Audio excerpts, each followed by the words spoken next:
A very good morning and a warm welcome to today's live session on how to build a successful social selling team. Thank you so much for tuning in today, and a warm welcome goes out to our special guest today, Jochem, CEO and co-founder of Tricycle Europe, social selling expert when it comes to implementing system and structures for social selling teams. Good morning, Jochem. Good morning, Sabina, und guten Morgen allerseits. Ich bin froh, heute hier zu sein und über meines Lieblingsthema zu sprechen. Ich hoffe, Sie werden heute einen Mehrwert daraus ziehen. Thank you so much. Thank you so much for your time, and thank you so much for being here today. I'm very excited to talk to you about social selling and about how to build a social selling team. But before we get started, maybe you would like to tell something about yourself. What is your relationship to social selling, and what is Tricycle all about? Yes, thank you. And indeed, I will continue in English. So this was my little German preparation for everybody. So a little background. Indeed, well, you already introduced me. I'm the co-founder of Tricycle. We are in marketing and sales, and always been like a little bit in the middle of those. And that's why social selling came as a blessing to us when that all started about 10 years ago.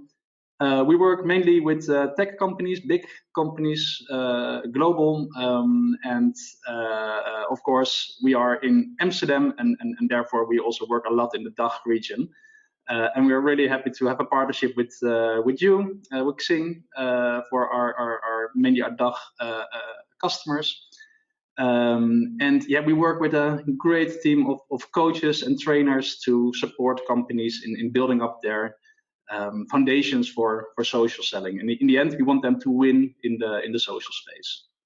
So that's what we do. And again, I'm really happy to be talking to you today about this topic, and let's see what people can learn from our experiences in the last 10 years. Thank you so much. And you didn't come alone today. You brought your wonderful colleague, Julia Winkler. Julia Winkler is a digital selling consultant and account manager at Tricycle. Good morning, Julia. Good morning. Thank you so much for having me today, Sabina. Julia is going to be your go-to person when you in the audience have questions for us today. You can ask your questions in the question window here in GoToWebinar, and she's going to try to answer them and manage them and ask your questions later on to Jochem and me at the end of the live session. Thank you so much for your support, Julia. You're most welcome. So before we dive into the topic, I have some organizational information for you, for the participants, and for that I will switch back to German for a bit. Genau, die Live-Session heute ist kein klassisches Webinar, also Jochem hat keine Keynote vorbereitet, sondern ich habe ganz viele Fragen für ihn vorbereitet, die ich ihm heute stellen werde zu dem ganzen Thema. Wenn Sie Fragen haben während der Live-Session, wie eben gerade schon gesagt, können Sie Ihre Frage in das Fragenfenster hier im GoToWebinar-Bedien-Panel stellen, auch auf Deutsch. Julia Winkler ist für den deutschen Markt zuständig, kommt aus Deutschland und kann deswegen auch ganz normal auf Deutsch Ihre Fragen beantworten. Und wird dann am Ende auch Ihre Fragen noch an uns stellen, die dann noch offen sind. Sollten am Ende der Session noch Fragen offen sein von Ihrer Seite, dann können Sie uns natürlich gerne im Nachgang jederzeit kontaktieren, wie Sie uns erreichen, und die Kontaktdaten, die erhalten Sie dann am Ende dieser Live-Session. Diese Session wird außerdem aufgezeichnet, das heißt, Sie erhalten morgen von uns auch eine E-Mail mit dem Link zur Aufzeichnung, dann können Sie sich das Ganze noch einmal in Ruhe ansehen. Noch ein kleiner Hinweis, wir haben ein paar Unterlagen für Sie bereitgestellt. Also in Ihrem GoToWebinar-Bedien-Panel unter Unterlagen finden Sie ein paar White Paper und Guides generell zum Thema, wie Sie XING im Vertrieb einsetzen können, aber auch unser Partner Tricycle hat hier was für Sie zur Verfügung gestellt. Genau. Ganz zum Schluss würde ich jetzt gerne noch einmal mit Ihnen einen Technical Check-up machen und einmal kurz sehen, ob Sie uns auch sehen, hören können und die Bildschirmübertragung auch sehen können. Dazu würde ich Sie einmal bitten, dieses kleine Handsymbol, das Sie in Ihrem GoToWebinar-Bedien-Panel sehen, anzuklicken. Also einmal kurz virtuell die Hand zu heben, wenn aus Ihrer Sicht technisch alles funktioniert, damit ich Bescheid weiß. Klasse, da gehen ganz viele Hände in die Höhe. Super. Dann würde ich sagen, starten wir durch. Jochem, the sound check went fine. Everyone can hear us and see us. So I think we just get started. So with my first question to you. We deal a lot with the topic social selling, you with your company and we with XING ProBusiness. But there are people who are just starting out with the whole topic. So my first question to you is the whole why. Why should marketing and sales organizations deal with social selling and take this new selling strategy into their focus, and maybe also why is now the time to do it? Yeah, that's. I think let's start with the first question first, because why now? I can go into that a little bit later. But why social selling? And let's go back. Well, I just told you, right? So 10 years ago, we already started doing social selling coaching sessions for our clients to let them use the power of social and social platforms to in the end get more deals and more business. But then we thought, hey, this is just a new thing that's great, and let's make use of it, and then it will go away, or we actually didn't know back then. But I think time proved us wrong, and why? So the big why of social selling is because of these global trends that we see. So I spend a lot of my time in research online and thinking about what is happening all around us. Because if you understand that, then you know what to do and where to adapt to. And what we've seen happening in the last 10 years, and of course that's been going on for a while before, but we are going to be more and more digital, and that is just ever increasing. And we are also, like most companies, especially the bigger companies, are now much more into solution selling versus product selling. So this has a different mindset for a seller in the end. And because we're getting more digital and more global as well, we're more connected, we as a seller need to adapt to that. So in the end, it is about the buyer who is changing. The buyer has a different a need, and they expect a seller to also engage differently, engage in different platforms, engage in a different way with them, and also to connect differently with them. So think about the members of the buying committee. That's also a global trend that we see happening right now. So more and more people are involved in buying decision of a company. And if you know that, then you cannot just hunt for that one person in the company, but you need to understand the full buying committee, like how more members the more the better your end result is going to be. And social will do just that for you, and in a really efficient manner, because you can do your research online. You can see who's connected to who works where, what are their job titles, and try to make that drawing for yourself. So this is the big why of social selling. It's about the buyers who expect more from you as a seller. So you need to be more informed, but it's also you as a buyer or as a seller, to be able to listen on social about what's happening and be more informed. So when you get to a meeting, because that's always the end result, of course, right? You want to get into a meeting now, probably more virtual than before. But when you are in a meeting, you are prepared and you know what's going on. And with that information, you're going to have a quality discussion. So that is the big why of social. And then to come back to your second part of the question, right now, and I think you are aiming for like in the situation we're in right now, since let's say 6-7 months, right? And to me, of course, that was a big shocker to us as well, us as a company. And I think like all companies needed to figure out like, hey, now what? And I think so this digitalization, working from home, that stuff that has been going on for a while, and it now just accelerated this. So in my eyes, it's like we are, took a big leap, let's say 5 years ahead of where we were just a year ago. And that means more people online. You are not able to see people in events anymore. So even social is even more important today. And what in the last half year is that so many of our customers reach out to us like, hey, we had something in the past, we did something to set it up, but actually we now really need to, to improve our game. So I think it's now even more important, or I know so, it's more important than before to be able to contact your buyers in the end. So it's getting involved with this kind of strategy is also a way to to solve current or maybe challenges in general. What is like, in your opinion, a very specific or like the most important challenge that can be solved with social selling? Yeah, so especially now, so let's start to check what's happening today. I think with social selling, like the big challenge people have right now, and I work a lot with key account managers, but also with sellers, for example, or pre-sales consultants, like that kind of roles.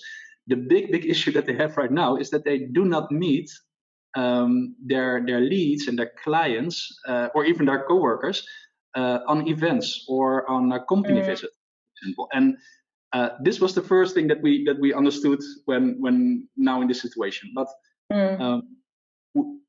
but it has an even bigger effect, and that is even more important. And think about the people that you would normally not meet, or that meet on an event. So you make an appointment with somebody, and you invite them for an event, and you see them there. They bring their colleagues, and they bring people of other departments of that company, and you will meet them too. And just to give a little example, we every year we have our digital selling summit in Amsterdam, and it's a big summit mainly for our partners and for our clients.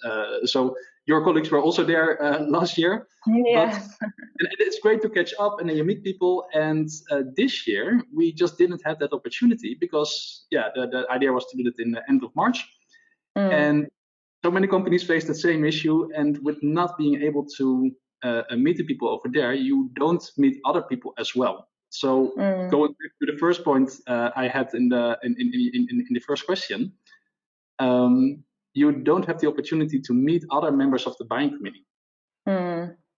And this is really difficult. Also, if like company visits or going out for lunch with your client, that is all like, it's just not that common anymore right now. Normally you go to an office, you walk in, you say, hey, this is nice. Maybe you meet 1-2 other people afterwards, you to them. Well, this is all much more struggle today. And again, of course, social is then the way to go to do your research over there and to engage. It's just a different kind of like, where do you put your effort these days? And this is actually the only way to go right now, to meet these people. Yes, virtually, but that's the best we can do right now. Yeah. So it's basically trying to solve the problem of not losing engagement and relationship to your customers. When we look, oh, sorry. No. You want to add something? Okay. Yeah, what you said about relationships, right? That still remains the same. So social selling will definitely not, destroy that part. We need to build up relationships. We just need to do it a little different way. And in the essence, you want to build up trust. You want to show empathy, and you want to show your good manners. It's just a different game right now. And the good part is, in social, you have the ability to do that, to show that. Yeah, when we look at the current market situation here in Germany, and we found a study that dig it a little bit deeper into the whole subject, we see that social selling is sort of a topic that arrived in the heads of B2B decision makers. And when you look at how they use it or how they engage with it, you can see that when it comes to using social media in sales, the majority of the companies tend to use business networks like XING. But what we also can see is that the question that remains is on how to develop a strategy on the strategic level. There are still a lot of questions and unknown territories, if you want to. What is, in your impression, the market situation or the level of adoption when it comes to social selling? Yeah, it's actually a good slide that you have here, because it shows the state that we're in right now. First of all, there's a huge difference as far as I can see with our clients. So you have these clients that are really mature in this game. What is that like? Like we were going back 10 years ago because we were in the game already between marketing and sales, and we just needed something to engage, the target with, and then social came, with the social platforms, and that proved really worked well for what we were doing. But 5 years ago, we landed our first really big customer, Microsoft, where we are also working with XING on Microsoft in the DACH region, and they, of course, are really mature as it comes to social selling strategies, because the social selling and connect online and engage and to brand yourself, that's all great. And what we then defined 5 years ago is the state they were in, is that they were acting social instead of being social. And what we mean with that is that it needs to be put in a system. So the system is your strategy. That is the biggest difference what I see with companies.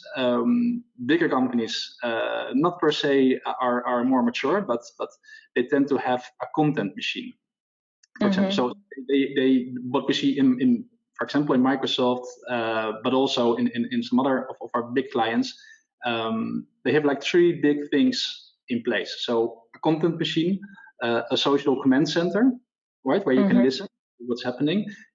But above all, and that's why I like this slide of you, they have a continuous learning mentality, and it's for that. So they understand the world is changing fast in a fast pace. So you need to constantly get your people there, like people that are new to the company or new to the role. You need to have something that they are on the same page really fast. So you need content, you need a system to listen, and you need to make sure that everybody is in the same page. And they're actually spending a lot of time and resources on getting the people on the same page. And in your slide you're showing, I see with my good German, 12% schulen ihre Mitarbeiter. So, yes. And that is the biggest difference between like a mature company that we see right now versus companies that just starting. They don't have anything for that. So they have company pages, they have online events, people show their social profiles, but it's not into a system, and that's what's going on, and it's an ongoing and continuous learning mentality that needs to be in place. Thank you so much. So maybe let's dive a little bit deeper in this whole topic of strategy and system you just talked right now. In your experience, why is it so difficult, or what do sales teams struggle the most when it comes to developing such a strategy or understanding that the system is important? So indeed, a couple of struggles, but the main question always in the beginning is to think about, of course, the goals of the company. Where are we heading? What are we selling? Which market are we selling into? What is our audience? Think about the buying persona that you need to have really clear, right. Then you have the people. Well, let's go back for 1 second about people, because it is all also as Tricycle, like we believe that it's all about the people and how they will use digital tools and social platforms in order to win. So people are super important, and it's also important that we take all the people in the company, because then the social selling adoption will really take place. So not if only a couple of people will go in social, but it is about the whole company. So understanding the strategy, what is your target audience, what are you selling, and what is your voice online. So that question comes down to where do you need to be good at in order to reach those goals? And that's always, when we start with a company, that's always the biggest question to ask. So what are we up to today? We're going to work with a team of key account managers, for example. Okay, so where do you need to be good at in the short term, but also in the long term? Because everybody wants short-term results. We want to have, more pipeline, more leads, more deals, of course. But what is the long-term goal? So a long-term goal could be we want to be better connected within our key accounts because you're a key account manager. It makes sense. So what do you need to do to be more connected? Well, then you need to find out where the people are and how you can connect to them, and then you need to connect to them. So where do you need to be good at? And that differs from person to person. So what I see, if you have a company with key account managers, with the inside sellers, with a marketing team, they all have a different goal as it comes to social selling adoption. So, right, and that is the big struggle, because it's not one size fits all. It's really, for example, an inside seller needs to be good at engaging on scale with people, sending a lot of messages. Where a key account manager needs to show thought leadership and be connected to exactly the right people. So that is the biggest struggle in setting up a program like this.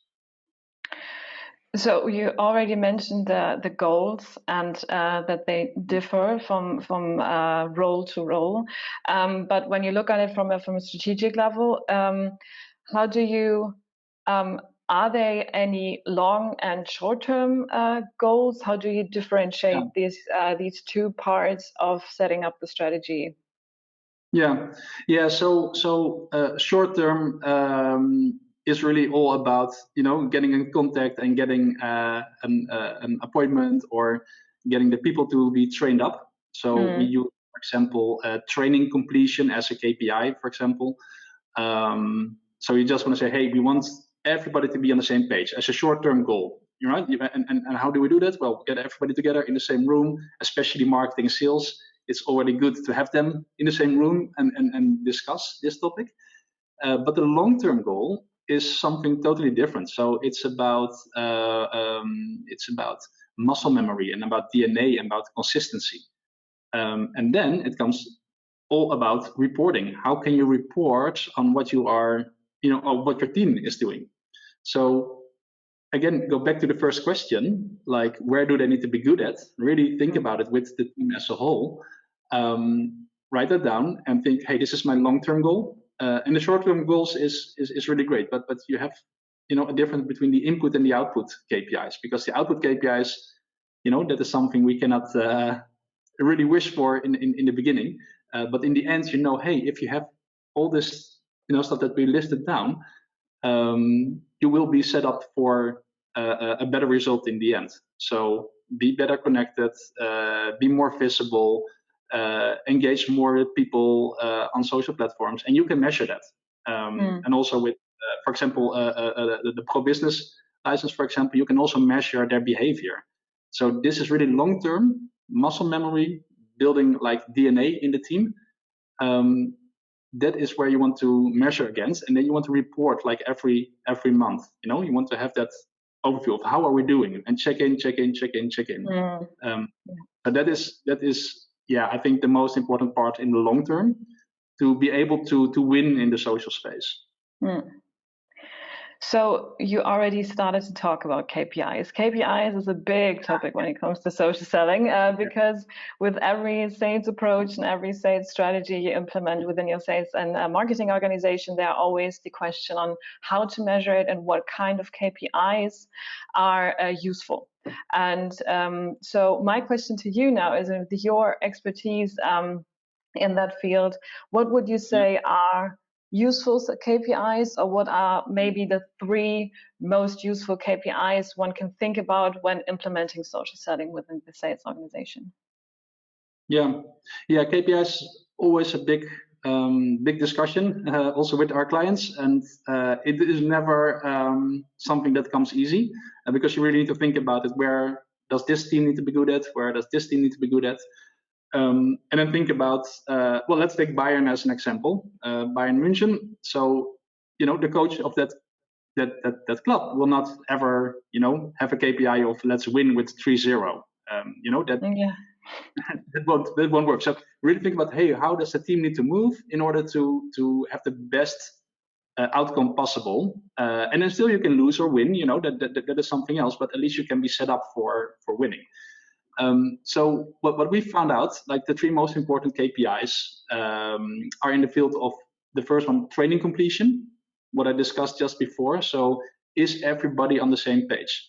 You can measure that, and it's an ongoing measurement, so you need to do that one time, but you also want to think about when people are joining the team, new to role, new to the company, you want to make sure that they are at the same level, because if the whole company is behind what you're doing, then you will be set up to win. So training everybody so that everybody understands what the company is about, what content do we have, how do we behave on social. That is super important. So that's number 1. Number 2 is connectivity and branding. So are you connected to your target audience? Really different for a key account manager or for an inside seller or for an account manager in the SMB area, for example. But are you connected to the right people? What we see a lot of the times is that people are connected on social, but a lot with friends, colleagues. Colleagues is great, by the way, but but you need to be connected to your target audience. So that's the second one, connectivity and branding. How do you brand yourself, also for the company? And it's a tricky one because it's also your own personal profile online. Yeah. So as a company, if you want to work with them, you need to be a little bit cautious there, and also show what's in it for them. And then the third set of KPIs that we always use is behavior KPIs.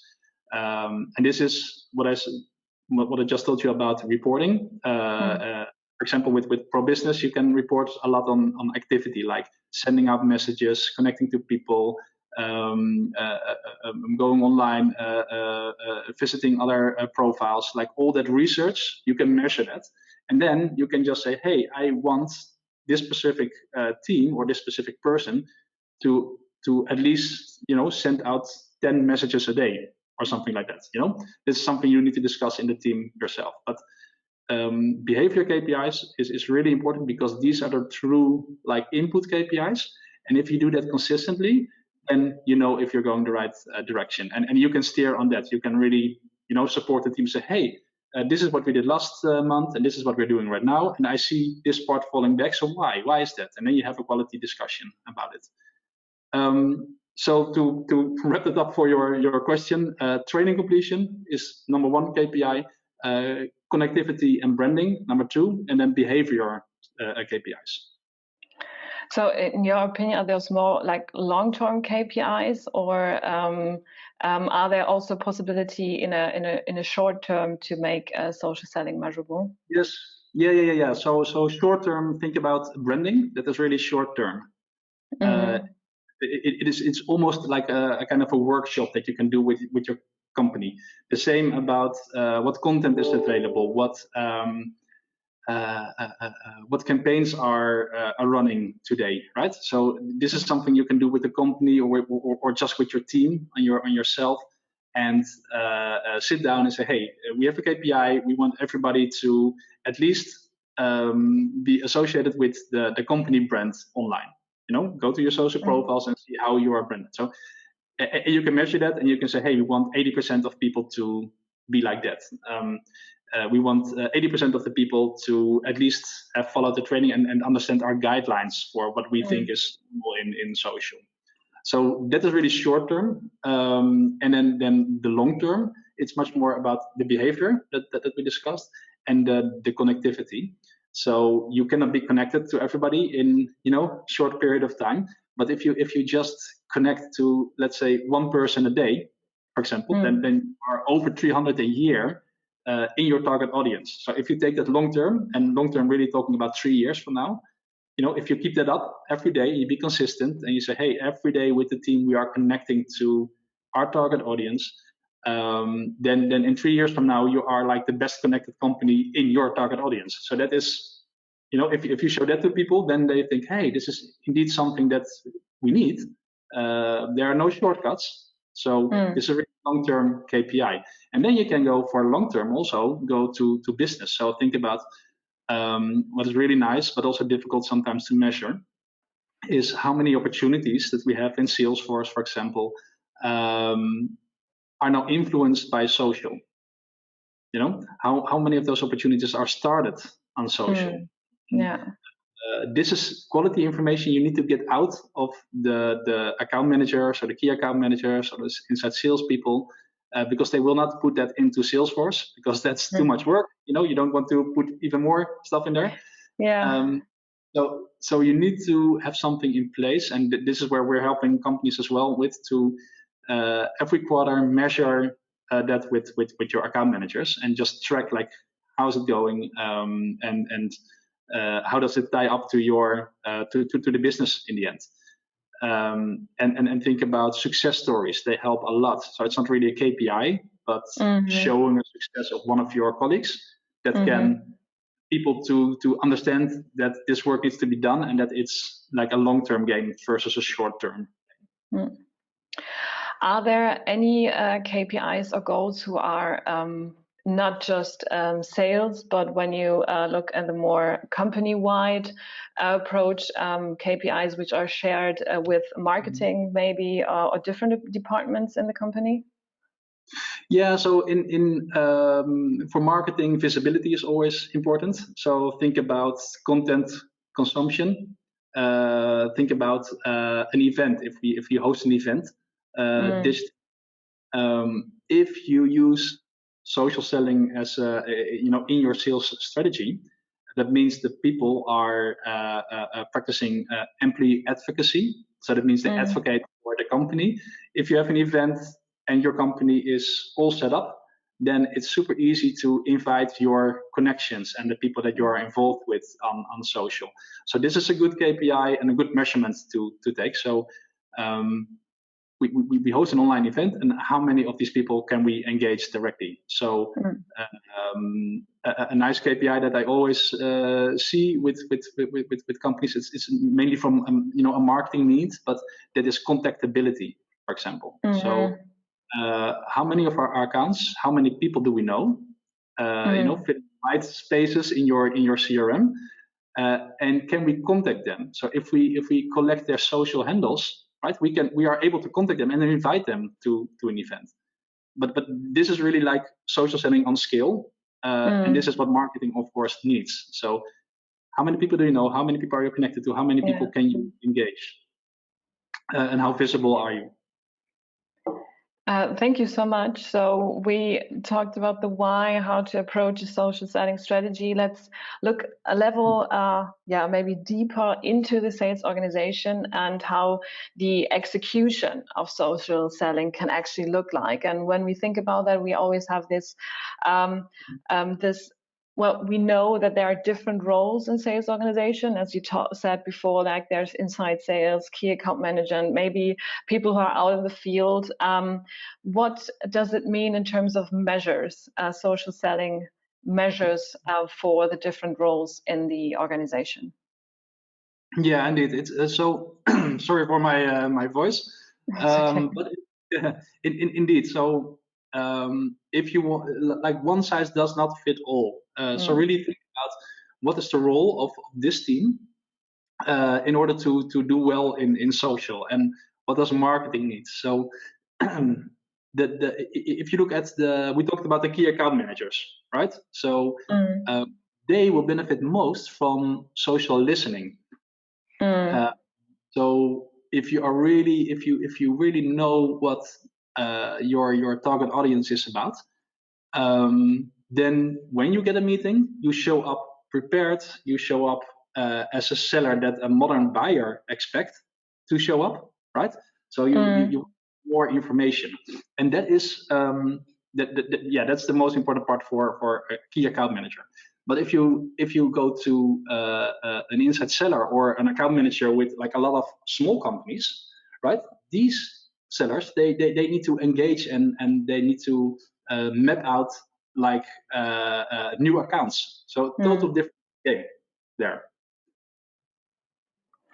And Also, a question that comes up a lot is how to ensure a positive outcome. How do you encourage the sales agents to actually do social selling, or how do you motivate them? You already said like sharing your successes, success stories within the team.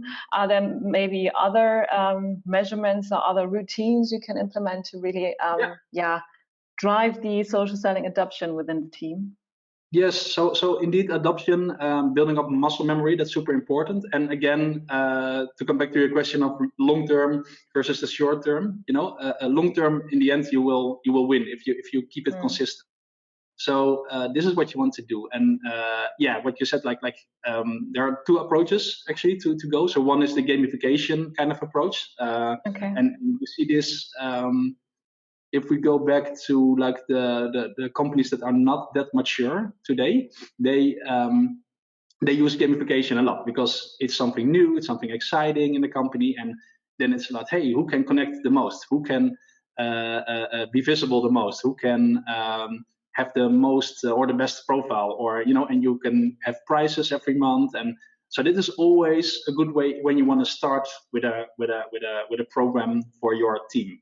So identify goals, identify what you want to do, identify where you need to be good at, and then just, we in the Netherlands, we always use stroopwafels. I'm not sure if you know what it is, but that's like our national cookie, and it's that easy, right? Just to give them something if they succeed in a goal, and make it really small, like this month or this week, or just to get that starting. But the second part, if you want to do it on skill and you want to build up the muscle memory, then it's much more about holding people accountable for what you agreed upon. So think about if we say, hey, we want everybody constantly to be on the same page. So if you have a sales manager and he has a team of 6 sellers, for example, and a new seller comes in, you want to make sure that the seller is aware of the guidelines on social, aware of the content that's available, aware of how to position him or herself. And you can measure against that, like, is that always happening?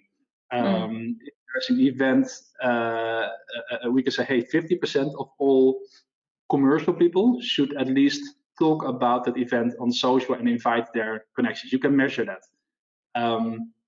If you provide people tools to do their job better, then measure the behavior in the tool. Are they using the tools or not? And you can, you can also have set a bar over there. So to keep them accountable for their work, and that's where you need the reporting for. So if you get quality reporting in every month, and you say, hey, this is where we're aiming for, and this is what we see. And if there's a gap, let's hope the gap is on the positive side, then it's all okay. But if it goes negative, then you can go back to people and say, hey, this is what we discussed, why are we not doing it? And then have a meaningful discussion on it. So a little bit, to come back to your question, how to make sure to have a positive outcome of a program.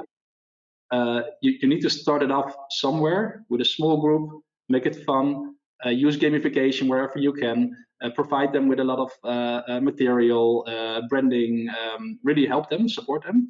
And then in the second phase, when you get more people involved, and it's best if the whole company can be involved. If you're there, then you need to hold people accountable, like every month, to be consistent. Thank you so much, Jochem. It was very insightful for me to wrap it all up. We asked the question at the beginning, or what this live session is all about, is how to build a successful social selling team. What would you say are the 3 takeaways our audience should take with them? What are your 3 tips on how to build a successful social selling team? Yes, so the 3 cornerstones are branding, connectivity, and engagement. So if you can help your team to, on all these points to succeed, and support them, and use sales enablement, for example, for that, that is really important to do. So how are they branded online? How are they connected? Do they know who to connect to? And how to engage, to show your manners, to build up trust, and to build that thought leadership.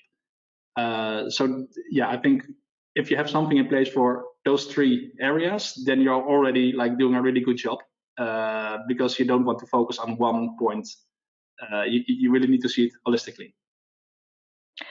Thank you so much, Jochem, for your time.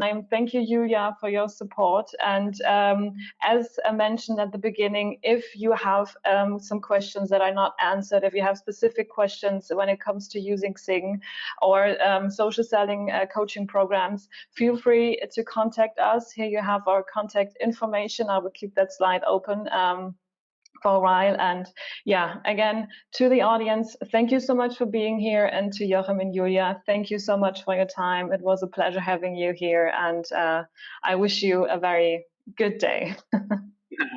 Thank you, Sabina, for having us. And thank you, everybody, for listening. And indeed, if anything, please reach out and happy to help. Thank you. Goodbye.